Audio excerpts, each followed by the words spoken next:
नहीं और न ही भाभीियों के साथ उनकी हंसी ठिठोले की आवाज सुनाई पड़ रही थी। क्या बात है बेटा, तू आती थी तो घर की रौनक बदल जाती थी। रात के 11 बजे तक तुम तीनों ननद भाभीियों की हंसी की आवाज सुनाई पड़ती थी। इस बार तो तू जैसे सबसे कटी कटी सी लग रही है। मेरे पास भी नहीं बैठती, न जाने किस सोच में गुम है। घर पर सब ठीक तो है ना बेटा? दामाद जी और बच्चे सब ठीक है ना? माँ किसके पास बैठूं? आपसे अपने मन की बात कहने की कोशिश की तो थी, लेकिन आप बदले में अपनी बहुओं के गुण गिनाने लगी। सच्ची बात तो यह है माँ कि शादी के कुछ सालों बाद बेटी अपने मायके में मेहमान या बाहर वाली बन जाती है।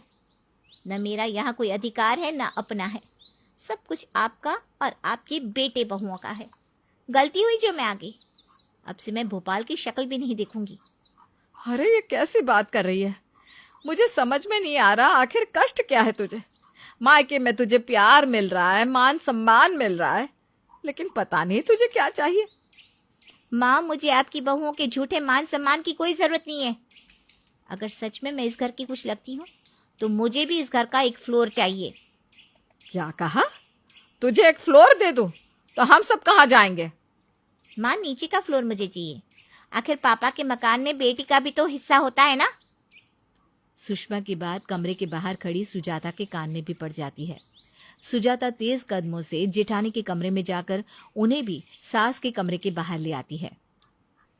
भाभी जी जी करते हमारी जुबान नहीं थकती थी। जीजी के लिए ये ले आओ, जीजी को वो बनाकर खिला दो।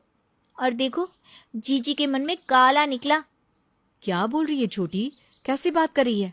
सही बोल रही हूँ भाभी, अपने कानों से सुना है। आपको भी वही सुनाने के लिए लाई हूँ। जीजी यहाँ हमसे मिलने नहीं आई, बल्कि मकान में अपना हिस्सा लेने आई है। क्या? हे भगवान, हमने ऐसी क्या कमी कर दी जो दीदी हमसे रिश्ता खत्म करके अपना हिस्सा मांग रही है? भाभी अभी भी आपको जीजी की ही पड़ी है। अरे अपने बच्चों का भविष्य सोचिए। इस छोटे से मकान में अलग अलग मंजिल पर रहकर हम अपना गुजारा कर रहे हैं। अगर इसमें से एक मंजिल दीदी ले लेंगी तो हम कहाँ जाएंगे?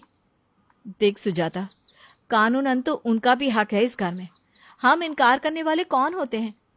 बस ये तो आपसे संबंधों की बात है कि बेटियां हिस्से की जगह भाई भाभी का प्यार चुनना पसंद करती हैं। अब अगर उन्हें हिस्सा चाहिए तो हमें संतोष करना ही होगा। हाँ माँ जी दे दे जीजी को हिस्सा। फिर मुझसे उम्मीद ना करें कि मैं उनकी खातिरदारी करूंगी या लाड लड़ाऊंगी। अगर प्यार है ही नहीं तो दिखावा क्यों करना? मैं तो सुषमा जीजी को एक गिलास पानी भी नहीं देने वाली। सास का जवाब सुनने को दोनों बहू अधीर हुई जा रही थी, इसलिए सास के कमरे का दरवाजा खोलकर दोनों अंदर दाखिल हो जाती हैं। देख सुषमा, तेरी बात बिल्कुल सच है। मेरे 3 बच्चे हैं तो हर चीज के 3 हिस्से होने चाहिए। मैं कल ही वकील को बुलाकर सब कुछ 3 हिस्सों में बांट देती हूँ। बस मेरी एक शर्त है। शर्त? कैसी शर्त? शर्त यह है कि जायदाद के साथ सबको जिम्मेदारियां भी बराबर बराबर मिलेंगी। बोलो मंजूर? जिम्मेदारी मतलब? मैं भी सालों से भोपाल में रह रहकर परेशान हो गई हूँ।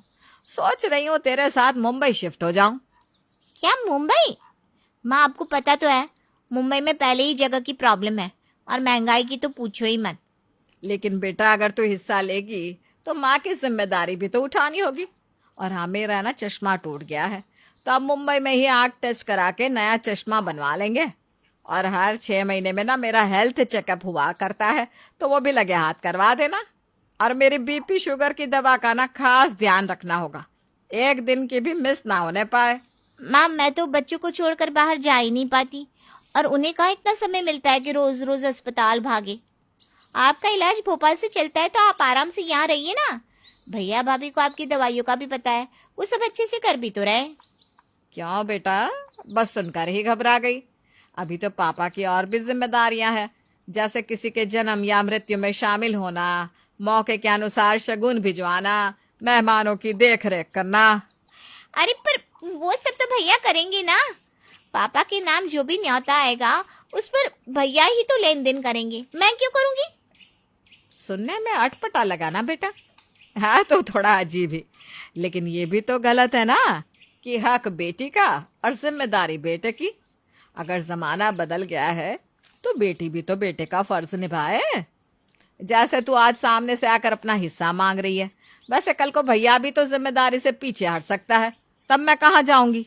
इसलिए बेटा हिस्सा चाहिए तो जिम्मेदारी तो लेनी पड़ेगी। माँ कृष्णा की बात सुषमा अच्छी तरह समझ गई थी। उसने कभी इस तरह सोचा ही नहीं था। ये बात तो उसके मन में कभी आई नहीं थी कि भैया अगर पापा के मकान में रहते हैं तो माँ की, पापा की सारी जिम्मेदारियां भी तो वही उठाते हैं। मुझे माफ़ कर दो माँ, मैंने गलती की आपसे ऐसी बात कहकर, लेकिन आपने सही समय पर सही सीख देकर मुझे सही रास्ता दिखा दिया। आप सही कहती हैं, मायके में मेरे भाभी के साथ संबंध बने रहे, इससे अच्छी बात और क्या हो सकती है।